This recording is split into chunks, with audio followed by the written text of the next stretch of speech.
નમસ્કાર, આપ જોઈ રહ્યા છો spark today news. Devgadh Bariya પેટા ચૂંટણી કચરો ઉઠાવતી મહિલા હવે ચૂંટણીના મેદાનમાં. કોંગ્રેસનો મોટો રાજકીય દાવ. વોર્ડ નંબર 5માં કોંગ્રેસે લક્ષ્મીબેન મુકેશભાઈ હરિજનને ઉમેદવારી આપી. વર્ષોથી ઘર ઘર સેવા આપનાર મહિલા હવે ઘર ઘર મત માંગશે. સામાન્ય પરિવારની મહિલાને ટિકિટ આપતા રાજકીય ચર્ચાઓ તેજ બની. વોર્ડ નંબર 5માં ઉમેદવારી બાદ ચૂંટણીનો મુકાબલો વધુ રસપ્રદ બન્યો. કોંગ્રેસે સામાજિક સમીકરણો સાધવાનો કર્યો પ્રયાસ. રાજકીય વર્તુળોમાં ચર્ચા છે, મતદારો સેવા પર મહોર મારશે કે રાજકીય સમીકરણો કામ કરશે. સૌની નજર વોર્ડ નંબર 5 પર. 28 જુલાઈના મતદાનમાં લક્ષ્મીબેનની લોકપ્રિયતા મતમાં બદલાશે કે નહીં, પરિણામ કરશે સ્પષ્ટ. લક્ષ્મીબેન મુકેશભાઈ. તમે કયા પાર્ટીમાંથી ટિકિટ આપવામાં આવી છે?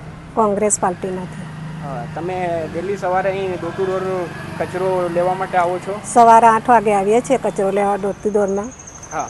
અને હું કોંગ્રેસ પાર્ટીમાંથી ઊભી રહી છું 5મા વોર્ડમાં.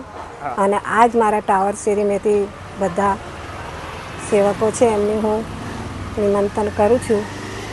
અને તમે જેટલું એ કરશો એટલું મારા લીધે ખૂબ ખૂબ આભાર છે.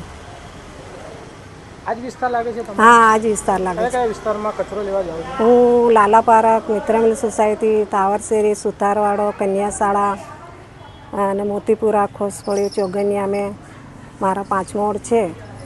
અને મને કોંગ્રેસ પાર્ટીએ મને ટિકિટ આપી છે અને હું એમની જ જોડે રહેવા માગું છું. શું તમે ડેલી રોજે કચરો લેવા આવો છો ડોર ટુ ડોર? એ જ રીતે તમે પ્રચારમાં બી નીકળશો તો શું તમે મતદાતાને શું અપીલ કરવા માંગો છો? બસ મને મારી એટલી જ વિનંતી છે કે મને જે વોર્ડમાં ઊભી રહી છું એટલો મને ખૂબ સપોર્ટ કરે. અને એમના લીધે હું વીજ છું, ગરીબ છું પણ ઊભી જ છું એમની જોડે.